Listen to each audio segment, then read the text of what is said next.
Ya, que tiene una forma ovalada, tiene ciertos flagelos, tiene un núcleo y que incluso algunos lo pueden confundir con otro parásito, que es la Yarda-lambia, ¿no? Que también es flagelado, etcétera. Pero ¿cuál es la diferencia? Es que se tiene solamente un ojito. La Yarda-lambia tenía dos, para que por ahí no se vayan a confundir, ¿ya? Bien, entonces la clasificación de los parásitos, como vimos el día de ayer, se dividían de forma general en protozoarios y los metazoarios. Los metazoarios lo vimos ayer que eran organismos mucho más complejos, pluricelulares, tenían una estructura ya mucho más organizada, mientras que los protozoarios son organismos unicelulares, ¿de acuerdo? Y generalmente se dividen en cuatro clases: los rizópodos, los ciliados, los flagelados y los esporozoos. Dentro de la clase de los rizópodos tenemos algunos agentes patógenos característicos que también lo mencionamos, ¿no? Como la entamoeba histolítica, que es muy característica en procesos diarreicos, por ejemplo, ¿no? Aquí va a tener pseudópodos y su método de reproducción va a ser mediante la fisión binaria, ¿no? Que es una forma asexual de reproducción. En cuanto a los ciliados, también ayer mencionamos que son raros que generen alguna enfermedad en el humano. También tienen órganos de locomoción que son los cilios. Y el método de reproducción también mediante fisión binaria. En cuanto a los flagelados, aquí tenemos agentes patógenos mucho más eh, en cantidad, ¿no es cierto? Y el organelo de locomoción van a ser los flagelos, pero van a tener una forma de reproducción de forma asexual, que es mediante la fisión binaria. ¿Cuáles son estos agentes patógenos? Tenemos al trypanosoma, que ya les explicaron, a la leishmania, a la trichomonas vaginalis, que lo vamos a ver, y a la yarda-lambia, ¿no? En cuanto a los esporozoos, no tienen una forma, un organelo de locomoción, y aquí ya tienen una alternancia en cuanto a la reproducción, una fase asexual y una fase sexual, ¿no? Que son la esquizogonia y la esporogonia. Entonces, aquí algunos agentes patógenos característicos: el paludismo, la toxoplasmosis. Bien, esto es de forma general cómo se podría entender a los parásitos y en especial énfasis a las trichomonas vaginales, ¿ya? O sea que ustedes tienen otra clasificación en sus diapositivas, revísala también por si la docente les pregunta. Pero por ahora vamos a tener en consideración ello, ya que es un poquito más fácil entenderlo así también. Ahora, en cuanto a las preguntitas, ya saben que yo vengo con preguntitas. A ver, la primera pregunta dice: ¿existen diferentes organismos patógenos que generan una infección de transmisión sexual? Dichas enfermedades constituyen un problema de salud pública. ¿Cómo se denomina la enfermedad que genera el protozoo Trichomonas vaginalis? ¿Se acuerdan? La B. Dice la B, trichomoniasis. Muy bien. Exacto. Y esta es una ITS, chicos. La yardasis, no, esa no es una ITS. La tricomoniasis sí. La vaginosis bacteriana tampoco es una ITS. Y la clamidiasis sí es una ITS. Entonces, la enfermedad que genera este protozoo es la tricomoniasis, ¿no es cierto? Y es correcto. Muy bien. Aquí les estoy mostrando una diferenciación en cuanto a cómo se observaría el cérvix, ¿no?, de una mujer que está infectada por Trichomonas vaginalis. ¿Y qué es lo más característico? Que dicen que tiene esta forma de fresa, ¿no? ¿Por qué se dice que tiene esta forma de fresa? Porque va a generar el patógeno pequeños desgarros, pequeñas hemorragias en el cuello uterino, y se va a observar de esa forma. Además de que va a generar una producción de, ¿cómo le llaman esto? Una secreción blanquecina, verdosa, amarillenta, ¿no? Con un olor característico que de alguna u otra forma determina las características de infección de este protozoo, pues, ¿no? Y así es como se observa al cérvix. Entonces, este líquido sale y ese líquido es que se percibe, ¿no? La mujer se da cuenta y obviamente ya tiene que ir al hospital, pues, ¿no? Para ser tratada. Bien, aquí ustedes ven otro tipo de cérvix, que este es, por ejemplo, cuando se produce una infección bacteriana, generalmente por una disbiosis, y también es una disbiosis la infección por la Candida albicans, ¿no? Estas dos no son infecciones, no son ITS, la tricomoniasis sí lo es. Chicos, bien, entonces, siguiente preguntita. Indica qué elementos de la estructura de Trichomonas vaginalis indica la siguiente numeración. Yo creo que algo básico, que si han revisado su diapo, deberían saber al menos el 1, deberían saber el 9, el 10 también, y tal vez, esos creo que los principales. ¿Se acuerdan más o menos?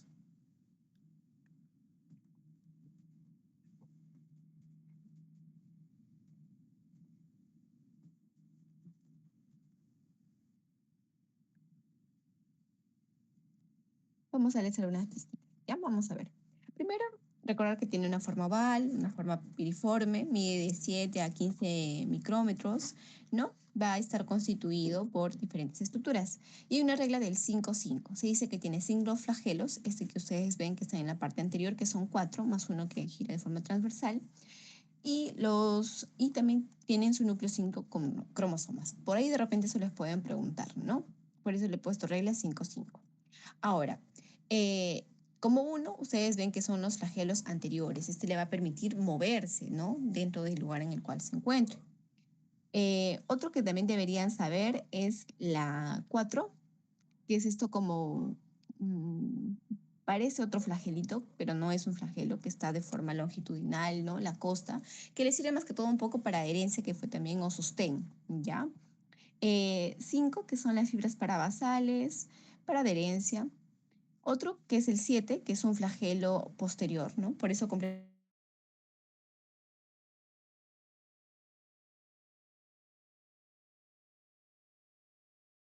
los carbohidratos degradarlos, ¿no? Tienen su núcleo, que está por el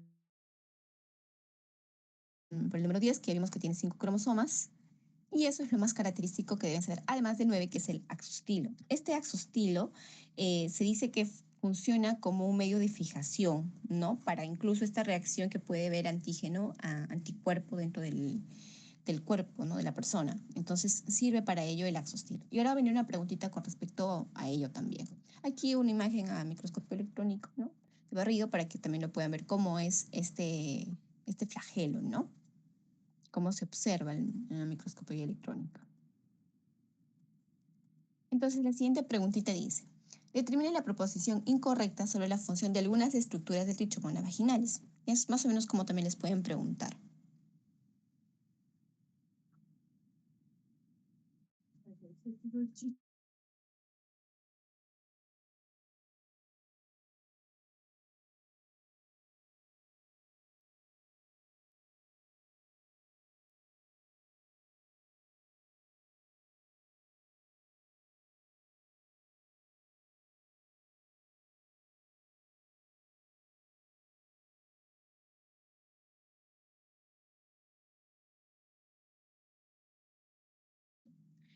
Muy bien, por ahí dijeron la D. Vamos a ver cuál es la respuesta correcta. Y sí, es la D.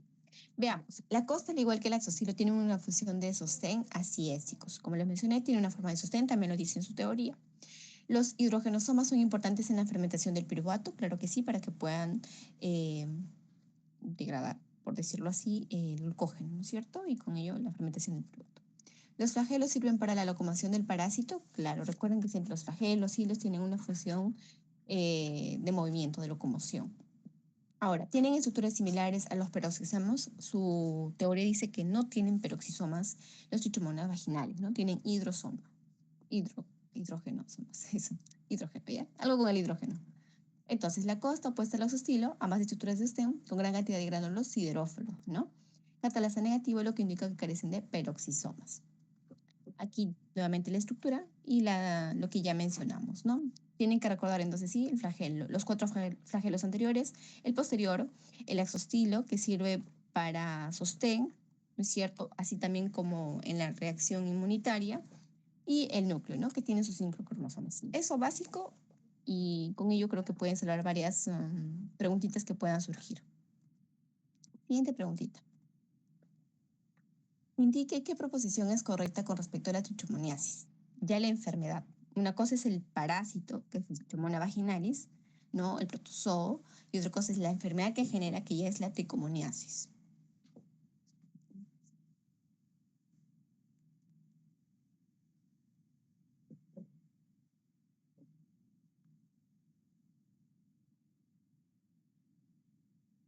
La B me dice, Mari, muy bien. Sí, es correcto. la forma infectante y la forma diagnóstica es la misma, ¿no? Un trofozoito. Entonces, recordemos que va a tener un periodo de incubación más o menos de 5 a 28 días, ¿ya?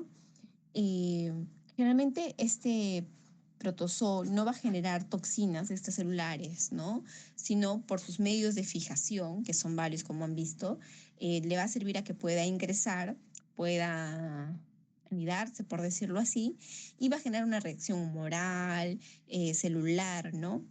Y ya con ello va a permanecer en diversos lugares, pues, ¿no? Del cuerpo de la persona. Obviamente, en el caso de la mujer es en la vagina y en el caso del varón en su pene, pues, ¿no? Estas ingresan, dañan las células epiteliales y generan toda esta reacción inflamatoria.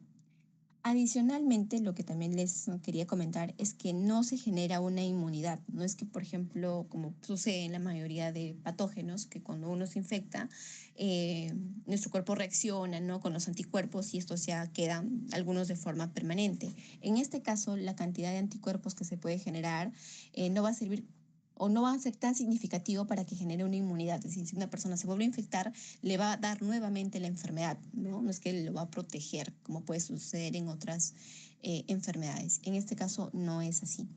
Entonces, ¿la vía de transmisión es principalmente oral? No, tiene que ser por los fluidos sexuales, ¿ya?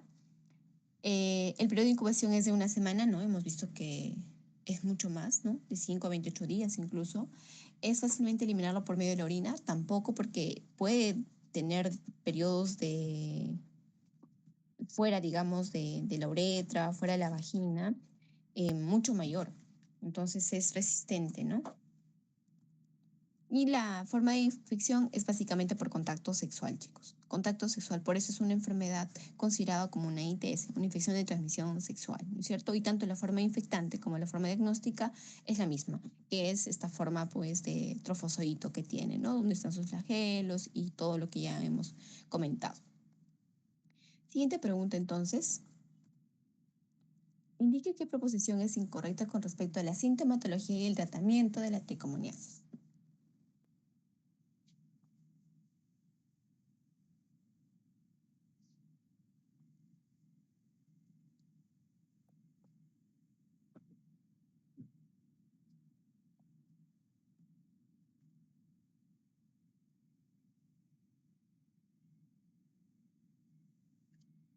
¿Por ahí sacan alguna preguntita?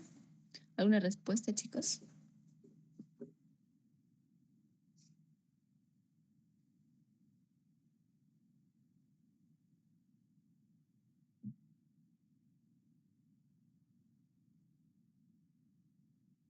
A D dice. Se asocia a bebés macrosómicos, cáncer de ovario. Muy bien, así es, chicos. En cuanto a la sintomatología que causa la trimonia vaginalis, ¿no? Es que en el caso de la mujer y del varón tiene un periodo pues asintomático, ¿no? Hasta que se puede incubar. Pero las mujeres son más sintomáticas que los varones, ¿ya? Estos son por diversos factores que ustedes también lo tienen ahí en su teoría, desde hormonales, ¿no? Y otros cambios, pero generalmente se dice que es por prevalencia hormonal, ¿no?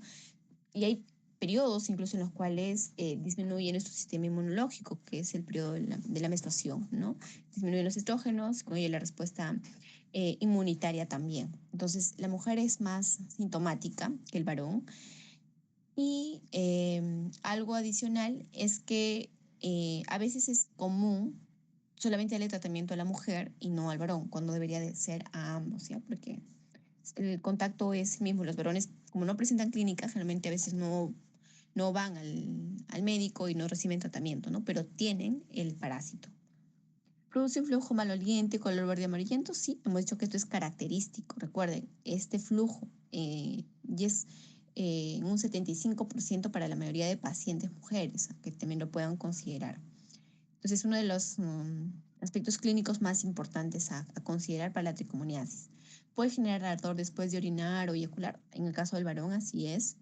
Y si esos bebés macrosómicos, ¿no? Recuerden que estos bebés de una mujer que tenga tricomoniasis nacen con bajo peso, son prematuros y pueden generar a la larga, cáncer sí, pero no de ovario, pues, ¿no? Porque está a nivel vaginal, sería uterino, etcétera.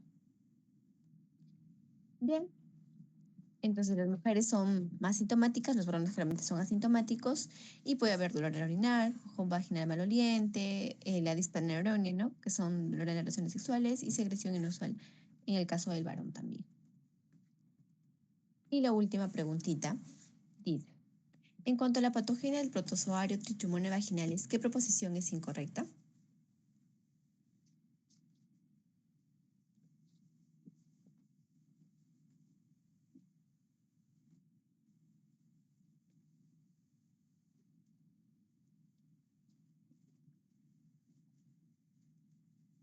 La A. Crece en un pH próximo a 7. Muy bien. Ah, no es esta, dice que la proposición es incorrecta. La disminución del lactobacillus cephalosporin aumenta el pH vaginal. Sí, la respuesta es correcta, es la A, ¿ya, chicos? Acá debe subirlo más arribita, porque recordemos que la Trichomonas vaginalis es un anaerobio, ¿no? Y generalmente crece en pH de 5.5 a 6. Entonces, un pH cerca a 7, 5, 5, 6, bueno, no tan cerca a 7, ¿no? La disminución de los lactobacillus acidófilos aumenta en el pH vaginal. Aquí tienen ustedes cómo es que se producen estos cambios, ¿no? Desde el pH, las hormonas, el hierro, el zinc, el calcio, etcétera, que forman el nicho genitourinario. Son factores que influyen a nivel vaginal, ¿no? Esos son factores dependientes del hospedador y que van a influir en la respuesta inmunitaria, pues, ¿no? Entonces, se dice la trichomona vaginal es fagocita bacterias de la microflora vaginal, ¿sí? Así lo hace, ¿no? También daña las células epiteliales. D, las hormonas, el hierro, el zinc son factores dependientes del hospedador. Así es. Entonces, ¿cuál proposición es incorrecta?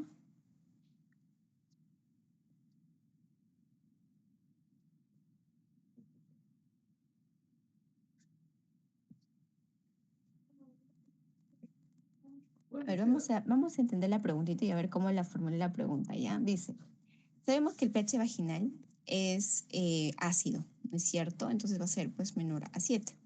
Si disminuyen los lactobacilos, va a incrementarse el pH.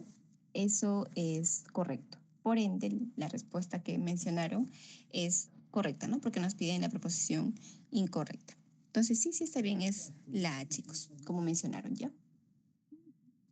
Entonces, ¿cuáles son las conclusiones a las cuales podemos llegar?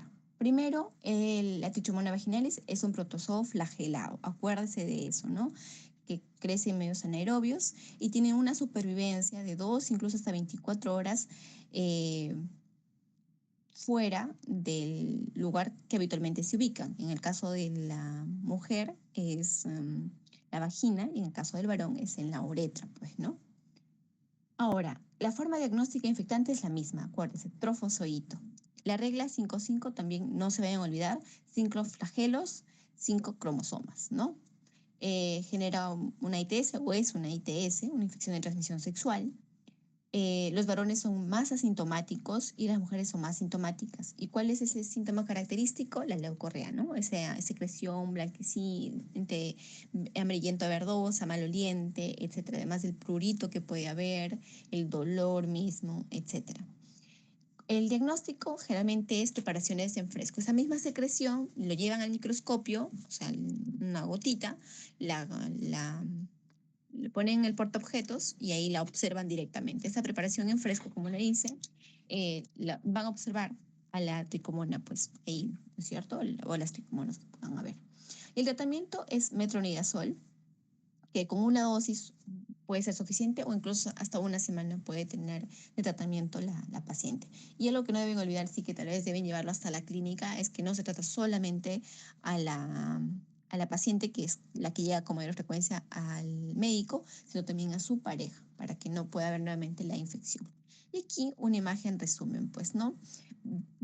Comparen de alguna u otra forma también el tamaño que tiene la trichomona con respecto a un leucocito, ¿no? Incluso es el doble.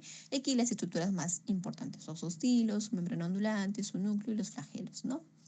eso sería todo, chicos, en cuanto a lo que deben saber de la tricomonia vaginalis y lo que deben llevarse también